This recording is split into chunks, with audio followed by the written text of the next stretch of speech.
माझ्या मुलीला आणि पत्नीला बी दोन्हीला बी खूप भयान त्रास होता. सुरुवातीला 2-1 वर्षात आम्ही हॉस्पिटलमध्येच फिरलो. महाराज सांगतात तसे, हे दुखणं ते दुखणं, यानं ठीक होईल त्यानं ठीक होईल, डॉक्टर म्हणायचे हे करून बघू.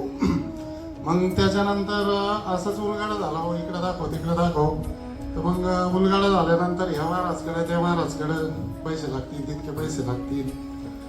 मग असं करीत करीत इथलचं यूट्यूबवर बघितलं, त्याच्यात महाराजांचा एक शब्द ऐकला. यूट्यूबवर व्हिडिओ आहे त्याच्यात, आपली भक्ती अशी पाहिजे, देवाचं नाव घेतल्याबरोबर डोळ्यात पाणी आलं पाहिजे. ते वाक्य मला लय पटलं. मला पण इथं जायला काय हरकत नाही. तर मग विश्वास बसत नव्हता, हो खरं आहे का खोटं आहे. मग इथं आल्यानंतर ते पहिल्याच याच्यात कळलं.